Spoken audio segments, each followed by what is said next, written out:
What did your parent confess to the doctor while high on anesthesia that made you want to disappear? My 58-year-old mom had to get knee replacement surgery last month, and she was terrified about going under anesthesia. She kept asking the doctors if she'd say anything embarrassing while waking up. Don't worry, Mrs. Johnson. Most people just ask for water or their family. Famous last words. I'm sitting in the recovery room when they wheel my mom in, still completely out of it. The nurse says she should wake up in about 10 minutes. Mom's eyes flutter open. She looks around the room, sees me, and her face gets this expression of pure panic. Oh no. Oh no. Did I fart during surgery? Mom, you were unconscious. It doesn't matter. But what if I did? What if the doctors think I'm gross? The nurse is trying not to laugh. Mrs. Johnson, that's completely normal during surgery. Normal? You mean everyone farts when they're unconscious? Mom looks horrified. So the doctor saw my underwear, and I might have farted? This is the worst day of my life. Then she gets this suspicious look and stares at me intensely. Wait, how do I know you're really my son and not some random person? Mom, it's me, Michael. Prove it. What's my most embarrassing secret? I'm trying to think when she interrupts. Wrong! You're taking too long. My real son would know immediately. The nurse is openly giggling now. Mrs. Johnson, maybe we should— No! This person might be a spy. They could be here to steal my identity. Mom, why would anyone want to steal the identity of someone who just had knee surgery? Because I'm valuable. I have a Costco membership. She tries to sit up and points at me dramatically. I bet you don't even know my maiden name. It's Rodriguez. Lucky guess. What about my first pet, Fluffy the cat? Everyone had a cat named Fluffy in the 80s. That proves nothing. Then she gets this crafty look. Okay, final test. What did I do at your father's office Christmas party last year? My face goes red. Mom, there are people here. Aha, so you do know. Okay, you're probably my son. The nurse looks curious. What happened at the Christmas party? Mom, still high on anesthesia, has no filter. I got drunk and told my husband's boss that he looks like a smexy Santa Claus.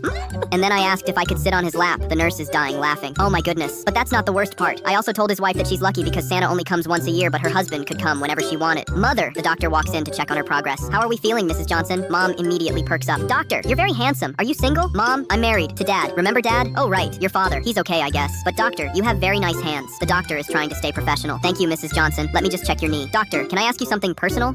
Sure. Do you think I'm attractive for a woman my age? Mom, the doctor diplomatically says, you seem like a very lovely person, Mrs. Johnson. See? The doctor thinks I'm lovely. Take that. Harold from book club who said I was past my prime. Who is Harold? I asked. This old man at book club who keeps hitting on all the women. Last week he told me I was well preserved for my age. Well preserved. Like I'm a pickle. She turns back to the doctor. Doctor, would you describe me as well preserved? I think you're recovering very well from surgery. That's not what I asked. Do I look like a pickle to you? The nurse can barely contain her laughter. Mrs. Johnson, you definitely don't look like a pickle. Then Mom gets this serious expression. Doctor, I need to confess something. I haven't been completely honest with you. My heart sinks. Mom, what are you talking about? I told you I exercise regularly, but really I just walk to the mailbox and call it cardio. And I said I only drink socially, but I have wine with dinner every night, sometimes lunch too. Mom! And I told you I don't smoke, which is true, but I didn't mention that I vape occasionally. You vape? Just when I'm stressed, like when your father leaves his dirty socks on the floor. There's more. I also lied about my weight. I'm actually 5 pounds heavier than I said, and I wear Spanx under everything, even my pajamas sometimes. Mom, stop confessing. I can't help it. The drugs are making me honest. She looks at the nurse. Nurse, do you wear Spanx? Sometimes. See? We're all just trying to hold everything together. Literally, 2 hours later, when the anesthesia finally wore off, Mom had no memory of any of these conversations. What did I say? Let's just say you shared some very personal information with the medical staff. Oh God, did I tell them about the Christmas party? Among other things.